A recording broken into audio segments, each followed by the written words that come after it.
বন্ধুরা, আজ আমি বানিয়েছি চিকেন 65। তো চিকেনটা দেখো কত সুন্দর সফট অ্যান্ড জুসি হয়েছে। আমার তো ভীষণ ভালো লেগেছে চিকেনটা তৈরি করে। তো প্রথমে আমি চিকেনগুলো ভালো করে ধুয়ে একটা বাউলে নিয়ে নিয়েছি, তারপরে ভিনিগার দিয়ে দিয়েছি, সামান্য নুন নিয়ে নিয়েছি, হলুদ, কাশ্মীরি লঙ্কা গুঁড়ো, জিরা গুঁড়ো, ধনা গুঁড়ো, আদা, রসুন, এই দুটো পেস্ট করে আমি আগের থেকে রেখে দিয়েছিলাম। তারপর আমি দিয়ে দিলাম soy sauce, red chilli paste, tomato ketchup, schezwan chutney. তো আমি এগুলো ভালো করে মেখে নেব। তো এর মধ্যে সামান্য পরিমাণে গোলমরিচের গুঁড়ো নিয়ে নিয়েছি, তার মধ্যে একটু লবণ নিয়ে নিলাম, লেবু এখানে অর্ধেকটা লেবু আমি নিয়ে নিলাম। তারপর ভালো করে এটা মেখে আমি 1 ঘন্টার মতো এই ম্যারিনেটটা ফ্রিজের মধ্যে রেখে দিয়েছিলাম। ফ্রিজ থেকে বার করে নিয়ে তার মধ্যে একটা ডিম ভেঙে আমি দিয়ে দিলাম। তারপর ভালো করে এটা আমি মেখে নিচ্ছি। আমি এখানে চিকেনটা ম্যারিনেট করে রেখেছিলাম, তার মধ্যে 2 চামচের মতন আমি এখানে কর্নফ্লাওয়ার দিয়ে দিলাম, আর 2 চামচের মতন ময়দাও আমি এখানে দিয়ে দিলাম। এরপর আমার কাছে চালের গুঁড়ো ছিল, তো আমি 2 চামচের মতন এখানে চালের গুঁড়ো ইউজ করলাম। এরপর আমি এগুলো ভালো করে মেখে নিচ্ছি।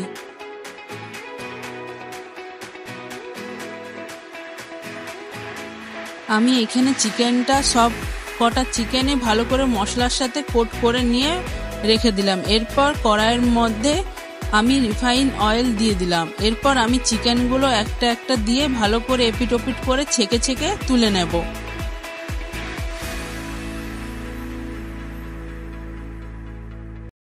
তো আমি এখানে যখন চিকেনগুলো তেলের মধ্যে দিচ্ছিলাম, তো গ্যাসের ফ্লেমটা লো করে রেখেছিলাম, কারণ আমি যদি হাই ফ্লেমে চিকেনগুলো করি তাহলে উপরটা পুরোপুরি তৈরি হয়ে যাবে, বাট ভিতরটা কোথাও না কোথাও সিদ্ধই হবে না, কাঁচা থেকে যাবে। তাই আমি লো ফ্লেমে ভালো করে ভেজে নিচ্ছি। তো আমাদের বাড়িতে কারিয়া পাতা গাছ আছে, তো সেখান থেকে কটা পাতা আমি নিয়ে নিলাম রান্নাটা কমপ্লিট করার জন্য। তো আমার এখানে চিকেনগুলো পুরোপুরি ফ্রাই হয়ে গেছে, তো আমি একটা বাউলের মধ্যে তুলে নিচ্ছি।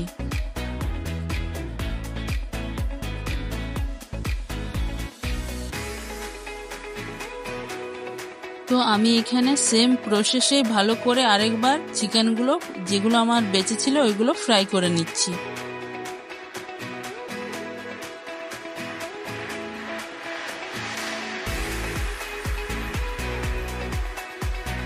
এই চিকেনগুলো পুরোপুরি ফ্রাই হয়ে গেছে, তো আমি এগুলো তুলে নিচ্ছি। তেলটাতে চিকেনগুলো ছেঁকে রেখেছিলাম, ওই তেলটায় আমি সামান্য পরিমাণে কড়াই দিয়ে দিলাম। তেলের মধ্যে গোটা জিরা দিয়ে দিলাম, সরষা দিয়ে দিলাম, 2 চামচের মতন সরষা দিয়ে দিলাম।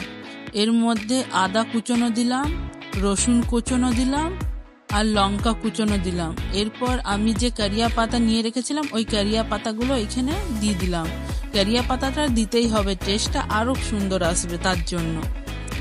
তো এগুলো ভালো করে হালকা করে ভেজে নিলাম। এরপর কুচনো পেঁয়াজগুলো আমি এখানে দিয়ে দিলাম।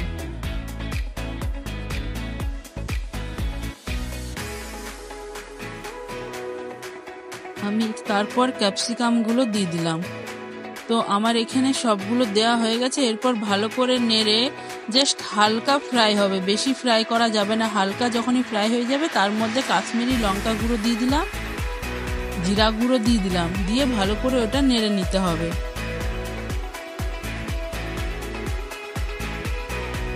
পেঁয়াজ ক্যাপসিকামগুলো হালকা ফ্রাই হয়ে আসবে, এর মধ্যে 1 চামচ ভিনিগার দিয়ে দিলাম, 1 চামচ সোয়া সস দিয়ে দিলাম, 1 চামচ রেড চিলি পেস্ট,